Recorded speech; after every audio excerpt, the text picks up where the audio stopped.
ஓம் நம சிவாய. அனைவருக்கும் என் பணிவான வணக்கம்.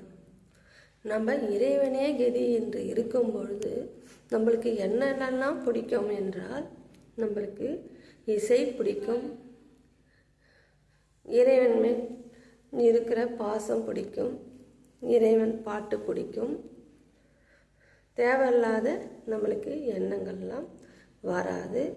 நம்ம ஆனந்தமாக நம்மளுக்கு இந்த உலகையே நம்ம கையில் மனதில் இருக்கிறது என்று இந்த மனசுக்கு இறைவன் கொடுப்பார்.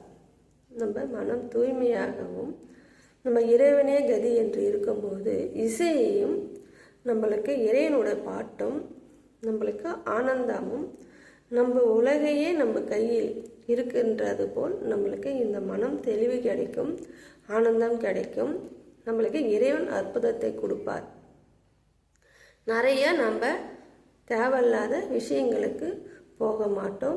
நம்மளுக்கு ஒரு புத்துணர்ச்சி, என்றைக்கும் நம்ம வீண் போகாமல் நம்ம இறைவனே கதி என்று நம்ம சரணாகதி அடையும் போது நம்மளுக்கு கண்டிப்பாக நிச்சயமாக நம்மளுக்கு இந்த மாரி நம்மளுக்கு இசை பிடிக்கும். நம்மளுக்கு ஆனந்த தாண்டவலாம் இறைவன் மேல் வைத்திருக்கிற நம்பிக்கையும் ஆனந்த தாண்டவும் நம்மளுக்கு இறைவன் நம்மளுக்கு அற்புதம் செய்வார். ஆனந்தப்படலாம், சந்தோஷமாக இருக்கலாம். இது உண்மையான விஷயம், இது சந்தோஷமான விஷயம். இந்த வீணான இந்த நம்ம பாட்டோ இல்லை வீணான வார்த்தைகளோ நம்ம வாயிலிருந்து எதுவுமே வராது.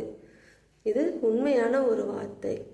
யாருக்கெல்லாம் இந்த அற்புதங்கள் வேண்டுமோ இறைவனே சரணாகதி என்று அடைந்து விடுங்கள். ஆனந்தம் கிடைக்கும். அற்புதங்களை இறைவனை புரிந்து விடலாம். ஓம் நம சிவாய. பக்தர்களுடைய அனைவருக்கும் என் பணிவான வணக்கம்.